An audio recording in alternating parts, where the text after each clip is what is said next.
Oremos, hermanos. Amado Dios de gracia, Dios de bondad, Padre de infinita misericordia, venimos una vez más en esta hora a tu presencia. Te damos las gracias porque tú nos has permitido llegar a este primer día de la semana, Señor, y volver a comenzar contigo esta semana, escudriñando tu palabra. Gracias por los hermanos que se unen a este estudio a través de este medio, Señor, y te pedimos que tú impartas luz a nuestras vidas, que impartas el Espíritu Santo para que nos guíe, que tú, Señor, nos ilumines de manera que podamos comprender tu palabra, Señor, que podamos también confiar y descansar en ella. Gracias, Señor, por los que aquí estamos y los que han de llegar más tarde, Señor, al estudio. Te pedimos que esto sea de edificación a nuestras vidas. En el nombre de Cristo Jesús oramos. Pues le voy a compartir ahora la lámina que tenemos para el día de hoy.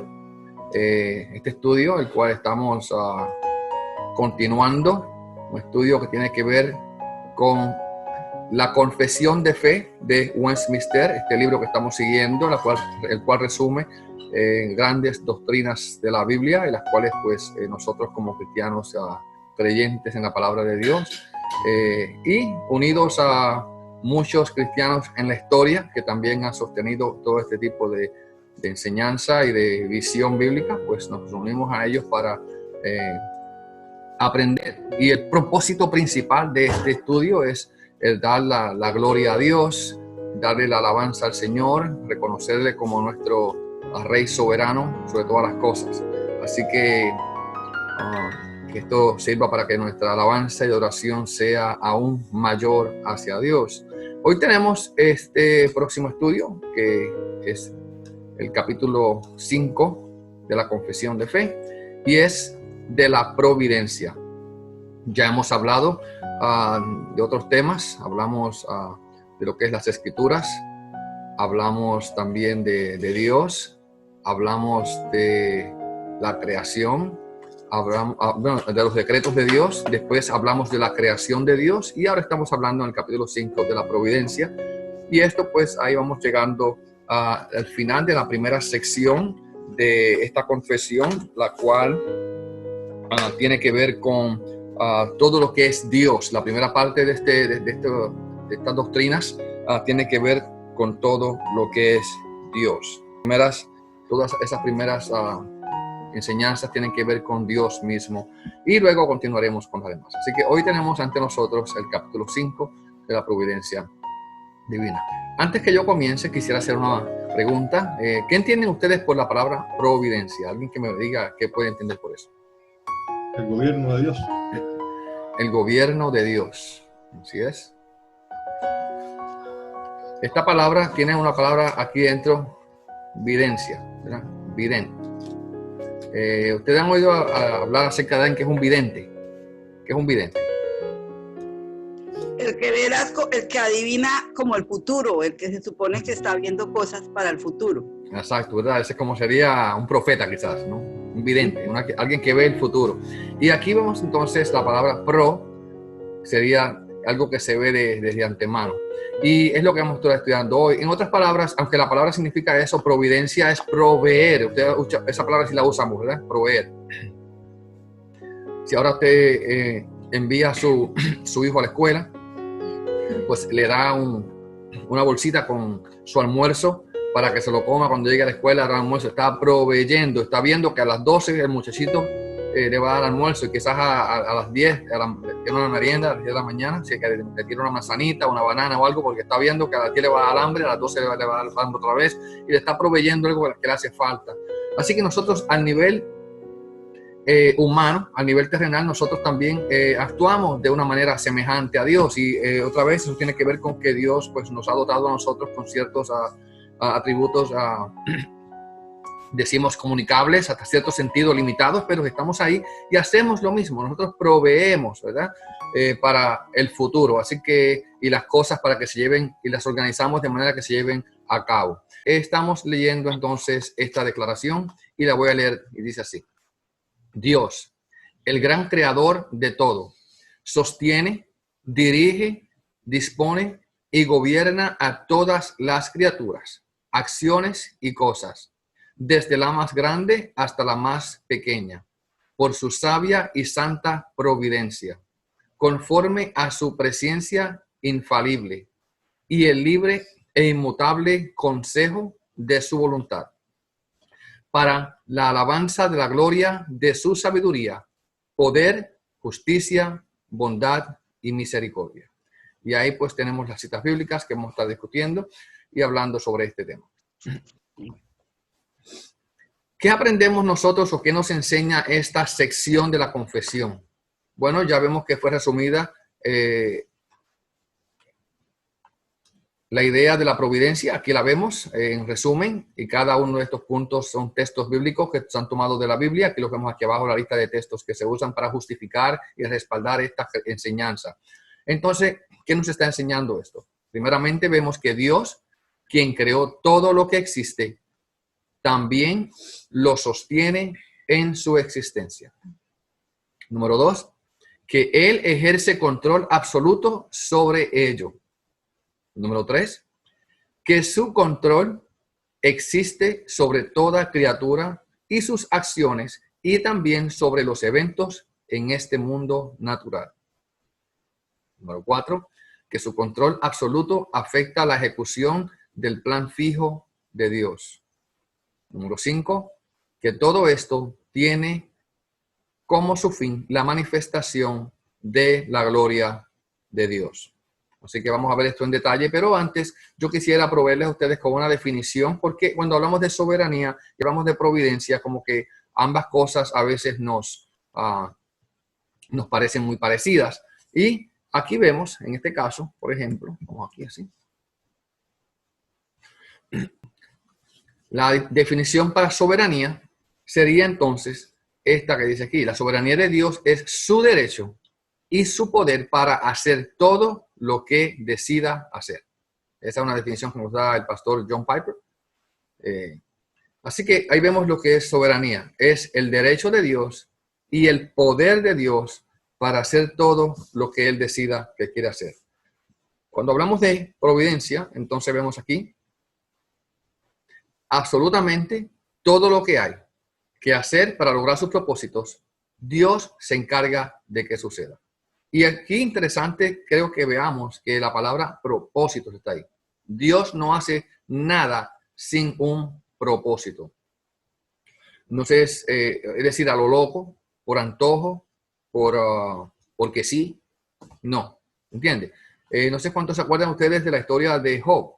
Cuando Job lo perdió todo, Job fue un hombre que, según la Biblia dice, era recto delante de Dios, hasta el punto que Dios mismo le dijo a Satanás, mira, tienes a Job, ese hombre varón justo, que no hay como él ninguno en la tierra.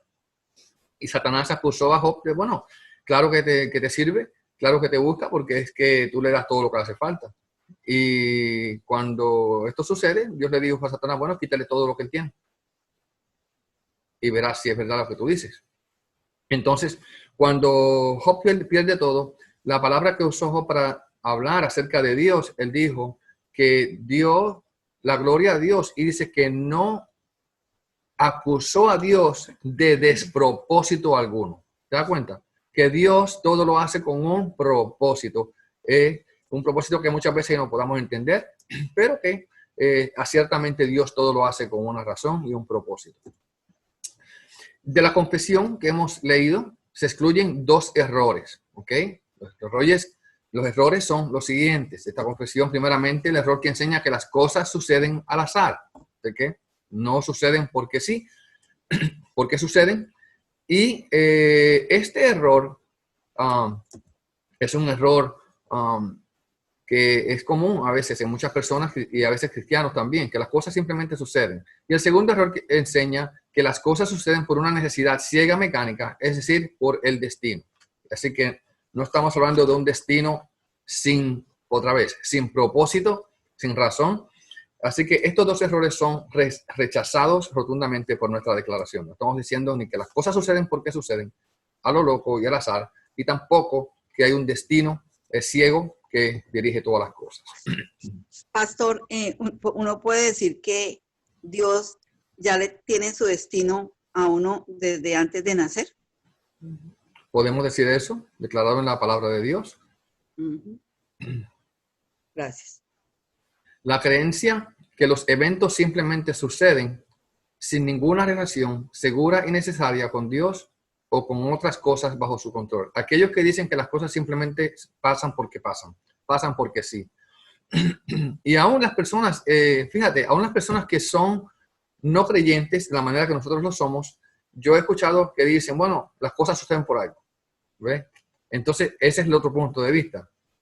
En el punto nuestro, entendemos que suceden por algo porque Dios está en control, llevando a cabo su plan para bendecir y llegar a cabo su redención y llevar a cabo su propósito, pero lo dicen de otra manera. Esta idea que vemos aquí, que las cosas simplemente suceden sin control alguno y simplemente pasan porque sí, es una idea que es esencialmente pagana. Y tristemente, como decía, algunos protestantes también ven estas cosas así, que tiene consecuencias graves el hecho de que las cosas sucedan simplemente al azar. Aquí se mencionan las iglesias arminianas, pero no solamente los arminianos, solamente los arminianos de hecho no son tan rígidos y hay que ser justos, ¿no? En la manera en que ellos ven las cosas. El arminiano es aquel que piensa que el libre albedrío del hombre es el que decide todo. Pero ellos también ven la mano de Dios obrando de alguna manera y ellos no ven que las cosas simplemente suceden al azar, así tan 100% en ese punto. ¿Okay? Así que, ¿qué enseñan ellos? Pues básicamente el arminianismo enseña que, y puse aquí no solamente el arminianismo, sino que también otras personas que enfatizan o exaltan demasiado la libre voluntad del hombre o el libre albedrío del hombre. Y de hecho, el arminianismo trata de buscar un balance entre lo que es la soberanía de Dios, los planes de Dios y la libertad humana. Un balance que nosotros no estamos de acuerdo en la manera que lo hacen, pero no son los peores, es lo que quiero decir. Hay otros que dicen que simplemente Dios no tiene nada que ver con lo que está pasando.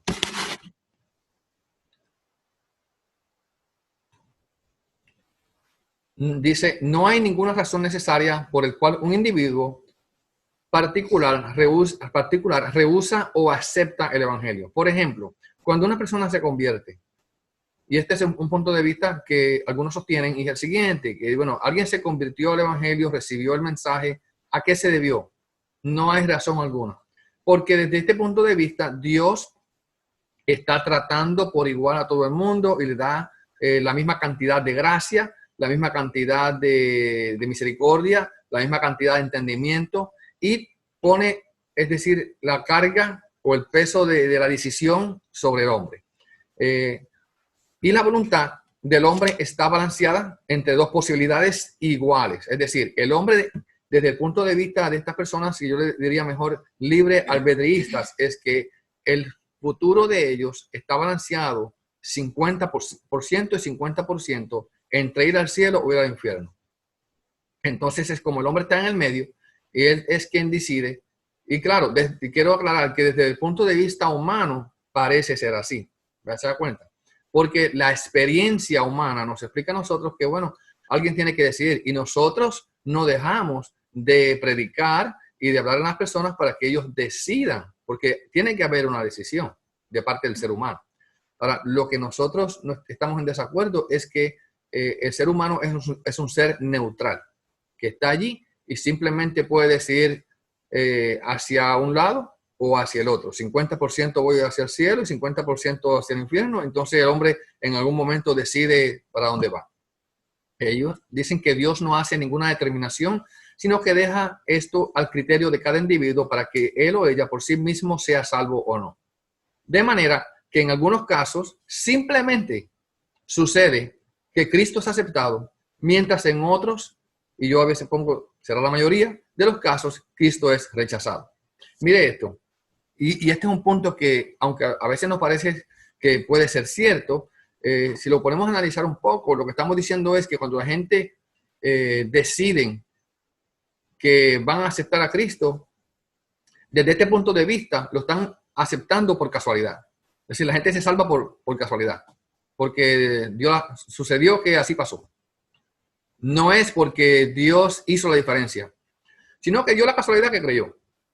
Y otros, bueno, dio la casualidad que no creyó. Esa sería la manera de verlo, pero no es así. Otros Y claro, en este tipo de creencia hay un espectro inmenso de personas que creen distintas cosas. Por ejemplo, yo estaba escuchando hace un tiempo atrás un pastor que sigue esta línea arminiana. Y con esto no quiero decir, hermanos, que ellos pues no sean salvos. Simplemente no entienden las cosas como nosotros las entendemos, que son más bíblicas. ¿Okay? Pero este pastor decía que Dios le otorga a cada persona un momento específico para que él o ella pueda creer. Es decir, que le abre una ventana de posibilidad y lo atrae en ese momento. Y que si esa persona deja pasar por alto esa oportunidad de salvación, pues Dios le cierra la puerta de nuevo y lo deja que se vaya. Otra vez, la decisión está en la persona. Hay un sistema llamado wesleyano que se deriva del arminianismo.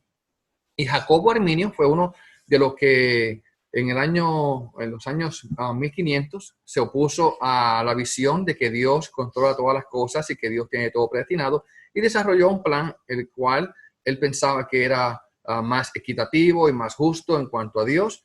Y los arminianos se levantaron después que él murió. Este hombre era un hombre reformado de los años 1500 a finales, y a principios de los años 1600 se levanta este grupo y ellos proponen lo que se llaman los 5 puntos del arminianismo. Y los 5 puntos del arminianismo, pues, hacían mucho énfasis en la libertad del ser humano para decidir lo uno o lo otro. Y claro, todo esto, pues, por la gracia de Dios. El problema está en que si vemos que aquí, la voluntad del hombre está balanceada sobre un filo entre dos posibilidades iguales y la gracia de Dios está envuelta, entonces esto es triste porque decimos, bueno, si el hombre contesta correctamente al llamado de Dios, entonces esa persona, ese hombre o esa mujer va a llegar al cielo por la gracia de Dios. Es decir, la gracia de Dios es simplemente esa puerta que Dios le abrió para que entrara y él la recibiera o ella lo recibiera. Pero esa misma cantidad de gracia que recibió esa persona que se fue al cielo, esa misma cantidad de gracia la recibió el que se fue al infierno. Entonces, por la gracia de Dios alguien va al cielo y con la misma cantidad de gracia de Dios se va al infierno. Entonces, ¿cuál es la diferencia? Ahí nos entra el problema de que cómo hacemos nosotros para orar por las personas. Porque si no queda de parte de Dios la salvación, entonces queda de parte del hombre, del ser humano. Entonces, de nada sirve que nosotros estemos orando por la salvación de alguien cuando, en fin de cuentas, no es Dios quien determina si la persona se salva o no se salva.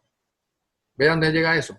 Ese es el problema. Porque si yo estoy orando porque alguien se salve, y Dios dice, bueno, ya que ya no voy a hacer más nada, ya yo le di la cruz, le di a Cristo, le mandé al predicador, así que ahora queda de él o de ella, es decir, no voy a hacer nada más, no puedo hacer nada más. Entonces eso crea un problema teológico en nuestras vidas y crea un problema también de confianza, porque entonces no podemos decir, vamos a orar porque las personas se salven, porque ciertamente no es Dios quien va a hacer la decisión. Así que, de esta manera, pues ellos piensan que el hombre se salva de cierta manera. Como les decía, los wesleyanos son los que vienen del arminianismo, una escuela que fue levantada por un señor llamado John Wesley, el cual fue un predicador metodista del siglo XVIII. Y él ponía entonces lo siguiente, él decía, toda la raza humana, cuando Adán pecó, todos pecaron. La raza humana completa cayó bajo el pecado y la condenación en una corrupción total. Es decir, que todo su mente, todos sus pensamientos, sus emociones, su corazón, todo aquello fue afectado negativamente y totalmente por la caída. Es más, el hombre está totalmente corrompido a causa de la caída. Pero la diferencia que ellos hacen es que dicen, bueno, entonces dice Wesley, al momento que el hombre cayó, en ese mismo momento Dios le dio lo que llaman una gracia previniente. Es decir, que toda la humanidad completa recibió una gracia de parte de Dios para que tenga la capacidad de decidir. Es decir, que como que Dios le devolvió un poco de lo que perdió. Como que cuando el hombre cayó en pecado, Dios le dijo, bueno, no voy a dejar que se quede totalmente en pecado. Le voy a devolver una cantidad de gracia no merecida para que todos tengan la misma oportunidad y capacidad. Es la palabra esa, la capacidad de decidir entre una cosa y la otra.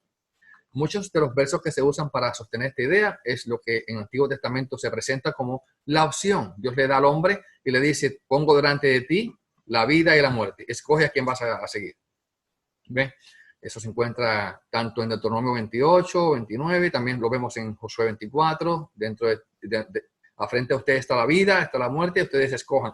Es decir, que viendo ese punto de vista, ellos dicen, ve, ahí está Dios diciendo a las personas que escojan.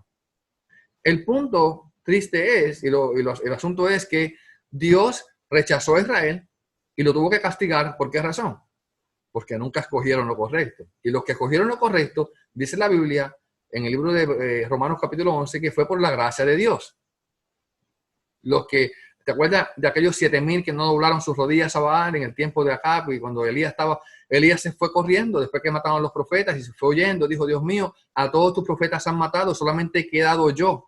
Él pensaba que estaba solo, solamente he quedado yo. Y sin embargo, Dios le contesta, no, Elías, no quedas tú solamente. Hay 7,000 que no han doblado sus rodillas a Baal, es decir, que no se han postrado los dioses falsos, han seguido fieles a mí. Pero dice el apóstol Pablo en Romanos 11, lo puede leer después con calma en su casa, los primeros versos, como del 1 al 6 o el 7 por ahí, dice que Dios se ha guardado a algunos por su gracia. Entonces, la gracia de Dios en la vida de un ser humano hace la diferencia entre un ser humano, un hombre y otro hombre. Es decir, solamente lo que los salvó a ellos fue la gracia de Dios. No fue su inteligencia, como sería en este caso, que si a alguien se le presenta una opción de ver las cosas, el más inteligente que evalúa mejor las cosas dice, bueno, yo tuve mejor evaluación del asunto y por esa razón ahora yo escogí. Sin embargo, mi compañero aquí pues no tiene tanta capacidad de raciocinio, no tiene tanta capacidad de evaluar las cosas y de entendimiento, y por esa razón pues ahora él o ella pues decidió irse al infierno. No es de esa manera. ¿Ok? ¿Alguna pregunta hasta aquí?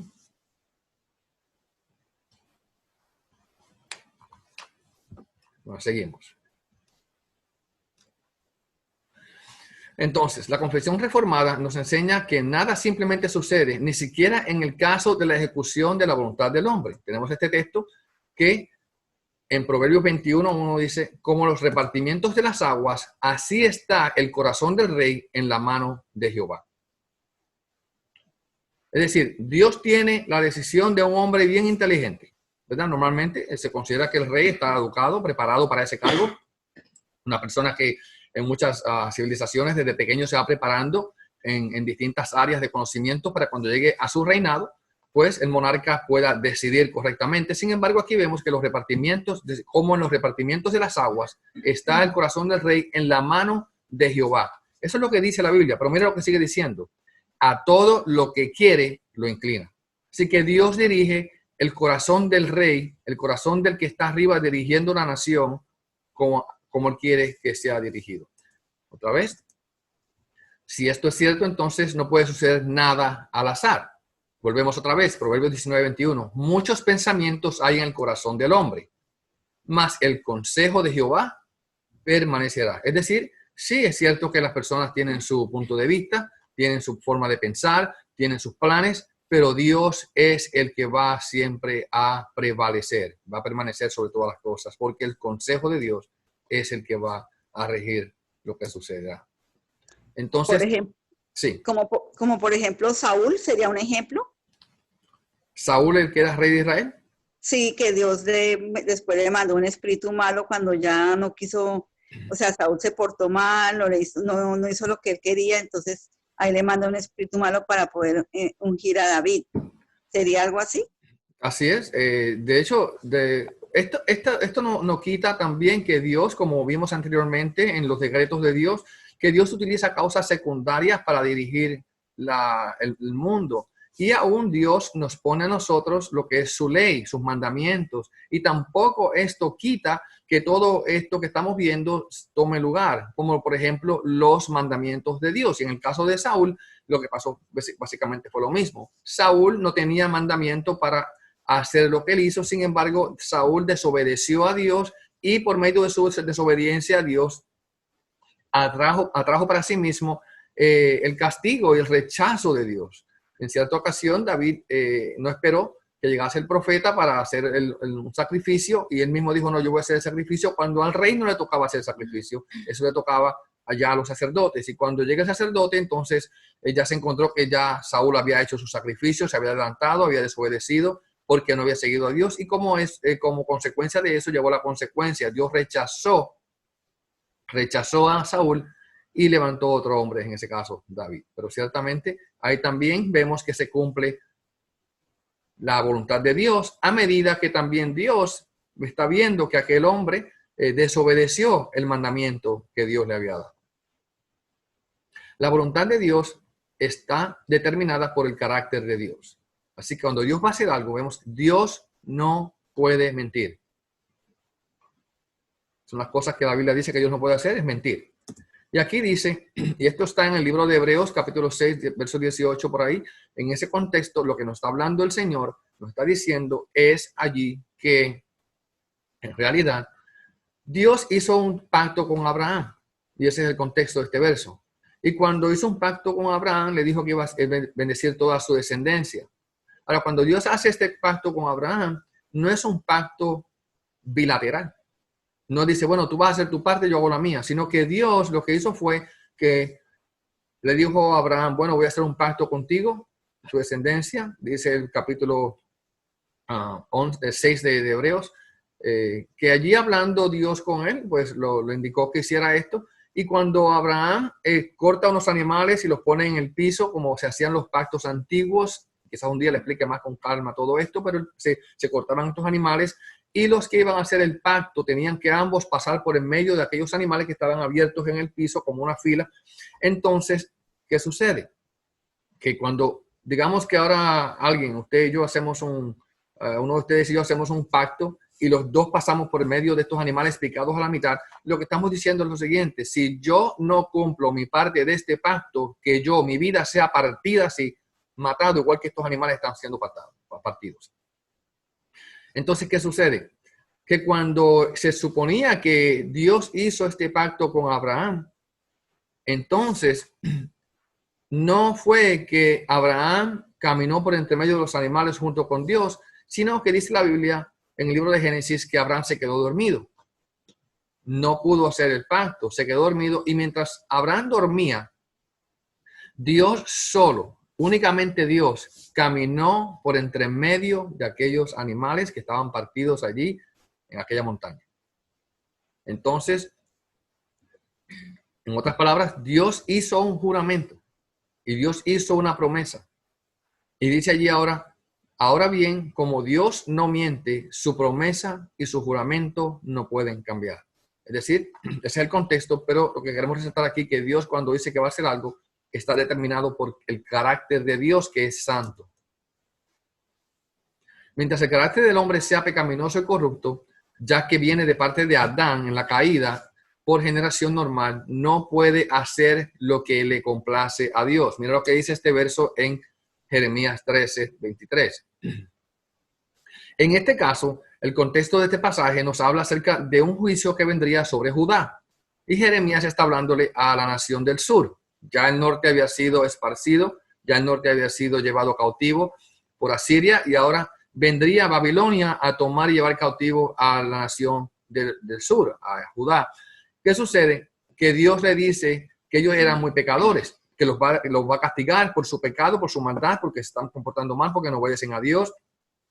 Y ahí más abajo, después de este verso, le habla acerca del tipo de pecado que ellos estaban cometiendo. Sin embargo, aquí le dice la razón. Y mira lo que dice: mudará el etíope su piel y el leopardo sus manchas. ¿Cuántos saben dónde está Etiopía? En el África. continente africano, ¿no? Así que, es decir, el ser humano, como un etíope, se presenta aquí de la raza negra, con su piel oscura, no la puede cambiar. Es decir, es algo que es parte de su naturaleza. Igual que las manchas en el leopardo son parte de su naturaleza.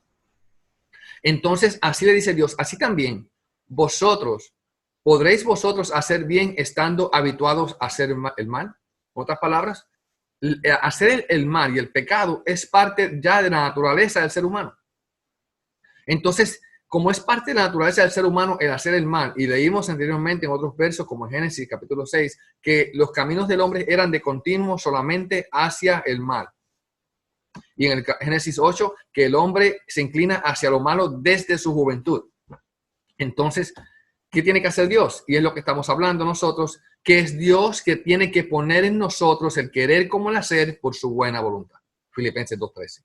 Es Dios quien hace la diferencia. Cuando alguien se salva, nosotros no podemos decir, si vamos a ser bíblicos, se salvó por casualidad. Mira eso, qué casualidad que fulano aceptó a Cristo. No podemos decir eso, porque eso no sería lo que la Biblia enseña, sino que vamos a ver y podemos decir que alguien se salvó por la gracia de Dios, porque es Dios quien pone en la persona, en el ser humano, esto. Sin embargo, al mismo tiempo que Dios pone la carga de la culpa y la carga de la responsabilidad sobre el hombre, también Dios interviene para hacer su voluntad en el ser humano. Aquí, en el libro de Jeremías, vemos que ellos van a ser llevados cautivos, van a ser culpados, van a ser llevados al cautiverio por 70 años por su pecado, por su maldad, y Dios le dio la lista de los pecados que estaban cometiendo y por qué iban a ir cautivos. Sin embargo, al mismo tiempo, entendemos que si Dios no produce por su gracia el querer como el hacer por su buena voluntad, nada va a cambiar. Esto es lo que nos enseña, hermanos, es la total dependencia que tiene el ser humano de Dios. Algunos enseñan que el destino es algo mecánico, que simplemente ocurre. Este error enseña que las cosas suceden por un destino mecánico y tiene algo en común con la doctrina verdadera. Es decir, que las cosas sí son predeterminadas de forma absoluta. Es decir, que hay cosas que simplemente pasan. Yo he escuchado personas, como les expliqué anteriormente, pecadores, gente que no son cristianos, hablar de un destino. Pero la manera en que ellos ven el destino es un destino sin propósito alguno. Hay una diferencia enorme entre la inevitabilidad del destino mecánico y la inevitabilidad del decreto divino. Es decir, hay una gran diferencia en las cosas como suceden. Lo mecánico sucede sin sentido, sin piedad y sin esperanza. Y nosotros no podemos decir que Dios funciona así. De hecho, Dios no funciona así. Dios no hace nada sin sentido, Dios no hace nada sin misericordia y Dios no hace nada sin un propósito y una esperanza. Lo que Dios hace es siempre basado en todo su sentido, con toda piedad y con toda esperanza. Dios no hace nada porque sí. No hace nada porque se le antojó hacerlo. No hace nada, sino porque Dios lo hace ya basado en un propósito divino y todo lleva a un fin. Otra vez, nosotros muchas veces decimos esto. Decimos, bueno, yo no sé por qué las cosas ocurren, pero por algo entendemos que Dios ocurre. Un texto que nos viene a la mente muy a menudo cada vez que las cosas no nos van mal. Y déjeme decir, nosotros siempre usamos ese verso cuando las cosas nos van mal. Pero también es cuando las cosas van bien, dentro del sentido humano, ¿no? Decimos nosotros. Todas las cosas ayudan a bien a los que aman a Dios.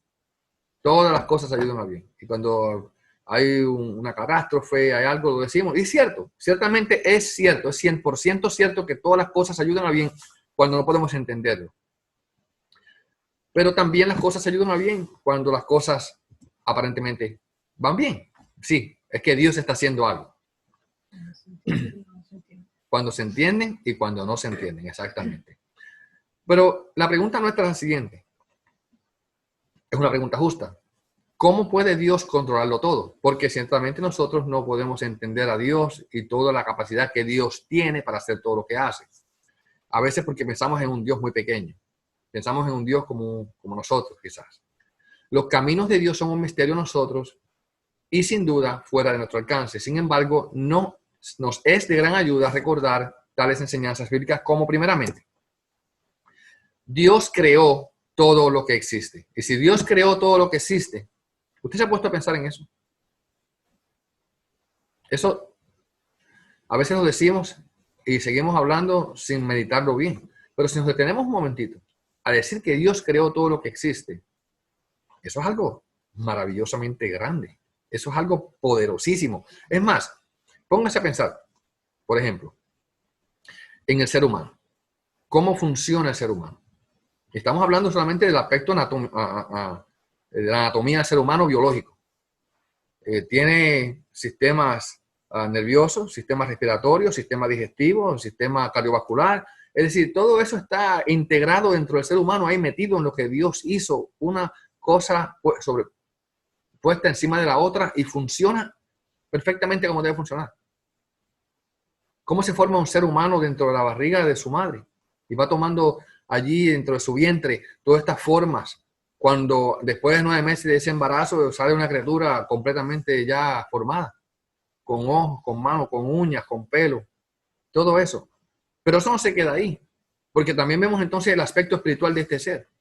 Tiene emociones, tiene inclinaciones, tiene formas de pensamiento, ama, llora, grita, se aira, se contenta. Es decir, tiene todo esto, y eso todo lo hizo Dios. Y solamente estamos hablando del ser humano.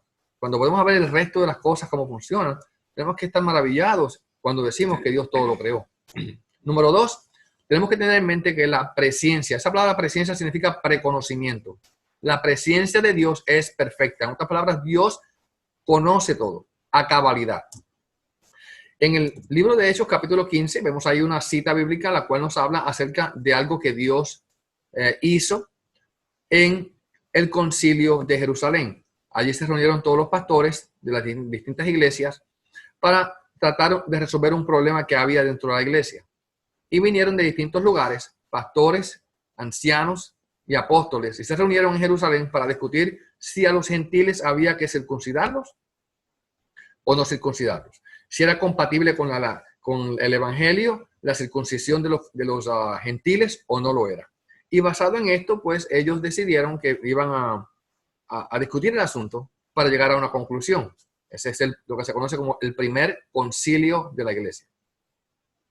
Y ellos llegaron allí y se pusieron a debatir y hablar. Y habló Pablo, habló Pedro, habló Jacobo y hablaron los apóstoles y todo el mundo después dio su opinión. Dice uno de ellos, creo que esta fue Jacobo, el que dice estas palabras, dice el Señor que hace conocer todo esto desde tiempos antiguos. En otras palabras, que ya Dios de antemano, miles de años antes, había profetizado acerca del evangelio, acerca de que los gentiles formarían parte de la iglesia y el pueblo de Dios. Entonces, basado en esto que Dios había predicho de antemano, muchos años antes, cientos de años antes, ellos dicen, no vamos a nosotros a circuncidar a los gentiles, no hace falta. En Primera de Pedro vemos una declaración del apóstol que dice, refiriéndose otra vez a los profetas del Antiguo Testamento que estaban hablando de las cosas que vendrían en el futuro.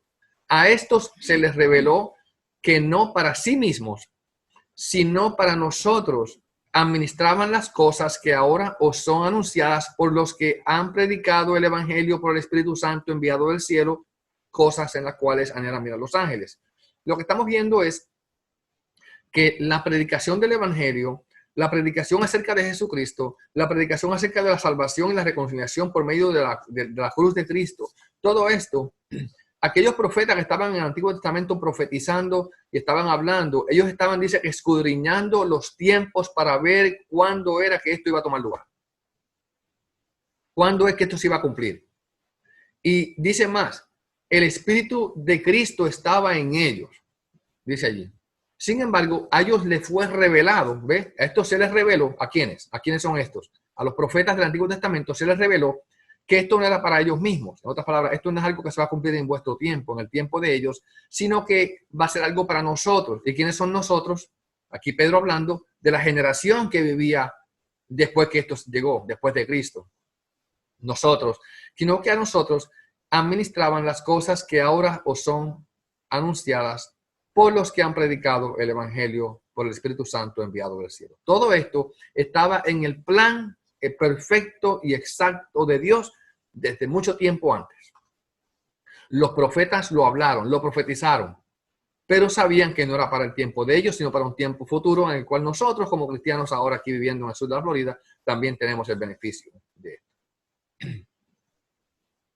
Así que no es difícil ver cómo contribuye este poder de que Dios todo lo creó y que Dios todo lo conoce en el control eficaz que Dios tiene sobre todas las cosas. Número 3, Dios es omnipotente. Es algo que nosotros carecemos. No tenemos el poder ni la fuerza para controlarlo todo. No somos omnipotentes. Dios todo lo puede. Él es capaz de hacer lo que Él quiera en cualquier lugar y en cualquier momento. ¿Cuántos dicen amén? ¿Verdad? Dios puede hacer lo que Él quiera en cualquier lugar y en cualquier momento. Y eso es algo que nos ayuda a nosotros a entender que para lo que a nosotros nos parece imposible, pero ¿cómo es posible que esto sea así? Para Dios no hay imposibilidades.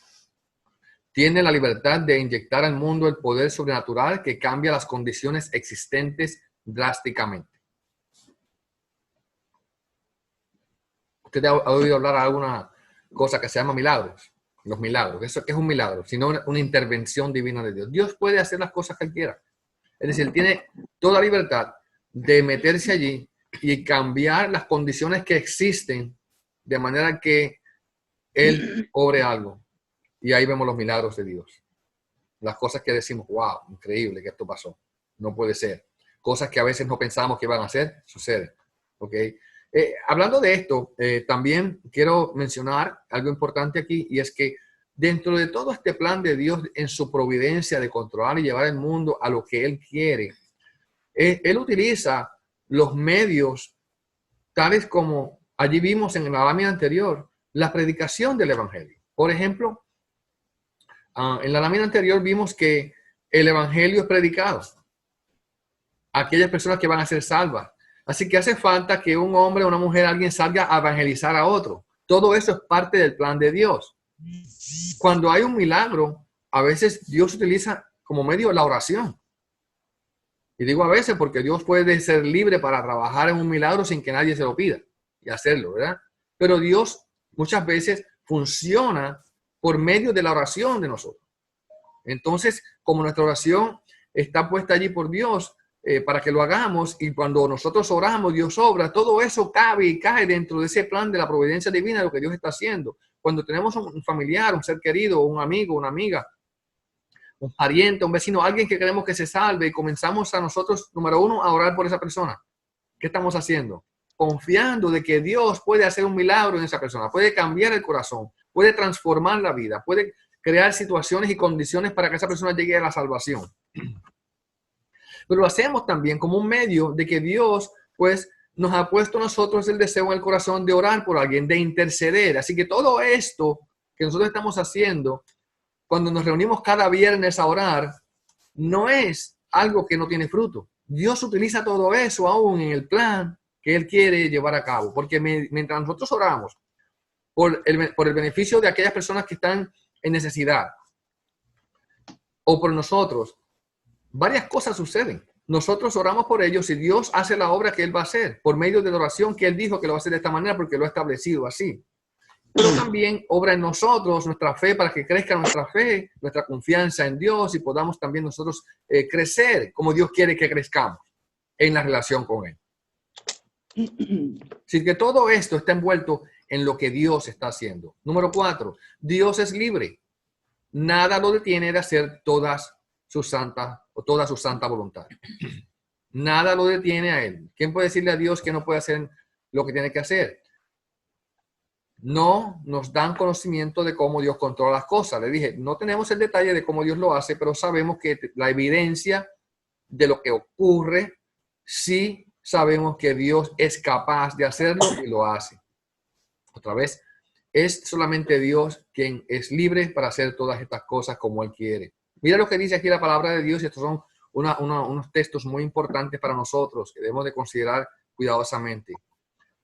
Las Escrituras infaliblemente afirman que Dios ejerce total control absoluto sobre todas las cosas. Este es un verso muy poderoso que lo dice Nabucodonosor. ¿Se acuerda que yo le dije hace unos minutos atrás que el pueblo sería llevado cautivo a Babilonia por su pecado? Y que Dios le dijo, ¿cómo pueden ustedes hacer lo bueno cuando están acostumbrados siempre a hacer lo malo? El etíope no puede cambiar su piel. El leopardo no puede quitar sus manchas. Ustedes no pueden dejar de pecar. Y Dios por eso los castigó y los llevó a Babilonia. Allá en Babilonia estaba Daniel. Y el rey Nabucodonosor se glorió. Empezó a jactarse de que él era lo más grande que había, de que él era el dueño de todo, que mira qué grandeza, él era el Dios. Y Dios lo castigó. Y lo llevó a estar 7 años comiendo hierba como un animal en el monte. Le crecieron las uñas, le creció el pelo, se puso como un monstruo. Y después de 7 años, Dios le devolvió su conocimiento y su razón. Y este hombre declaró, no hay Dios. Yo me equivoqué. Dice, no hay Dios como el Dios Jehová, el Dios de Daniel, el Dios de los cielos. Pero mira lo que dice aquí también. Todos los habitantes de la tierra son considerados como nada. Y Él hace según su voluntad en el ejército del cielo. ¿El ejército del cielo se refiere a qué? Bueno, a los ángeles quizás, a los seres angelicales, o también a las estrellas, a los astros y a todo lo que hay en el universo creado. Y en los habitantes de la tierra. Y no hay quien detenga su mano y le diga, ¿qué haces?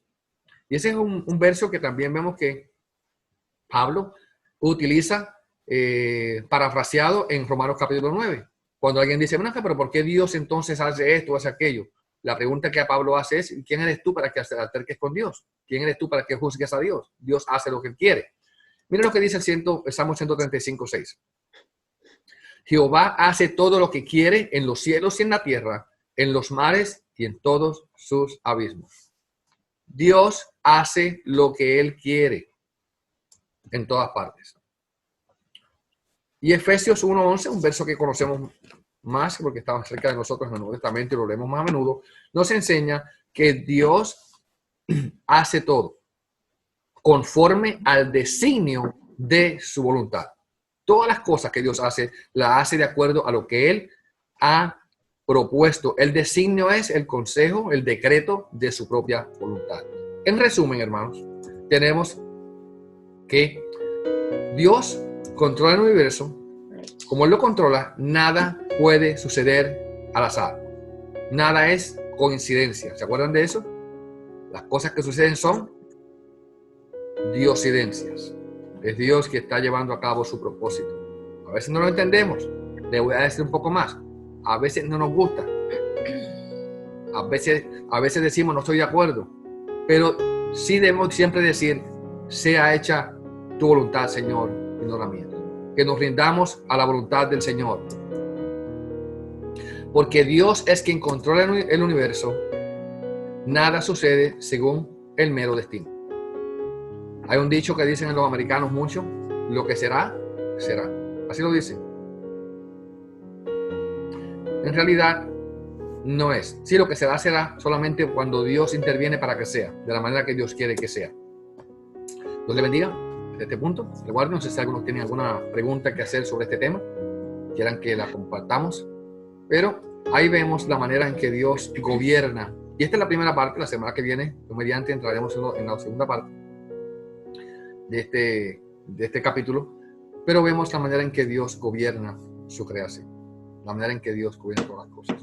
Bueno, no había mirado el reloj porque no tengo reloj, estaba aquí sin verlo, pero son las 11:07. De todas maneras, un gusto verles a todos nuevamente por aquí. Espero que esta clase le haya servido de ayuda para fortalecer su fe en el Dios que servimos, un Dios que es todopoderoso, un Dios que no se le escapa ni el átomo más pequeño, ni el núcleo, es decir, todo lo más pequeño que usted se puede imaginar está en el poder de Dios, y Dios es quien lleva todas las cosas a su lugar. Venimos a tu presencia en el nombre de Jesús en esta mañana una vez más, dándote las gracias porque nos has permitido escudriñar tu palabra, Señor, estudiar estos temas que son tan profundos. Solamente estamos tocando, Señor, la punta del iceberg, como decimos, del témpano, de tan profundo que es este tema, Señor. Gracias porque tú nos das entendimiento, nos capacidad y sabiduría por medio de tu palabra para comprenderlo y para confiar en ti, Señor, sabiendo que nuestras vidas están en tus manos, que nuestro destino está en tus manos, que nuestro propósito, nuestro ser está en tus manos, Señor. Te doy gracias porque tú siempre contestas nuestra oración, porque tú nos llevas de la mano, y te pido que ahora bendigas este culto que vamos a dar a tu presencia, sea en inglés o en español, por medio de estos hermanos que van a predicar, el pastor TJ, y que juntos podamos glorificar y alabar tu santo nombre. Lo pedimos, Señor, en el nombre que es sobre todo nombre, en el nombre de Cristo Jesús.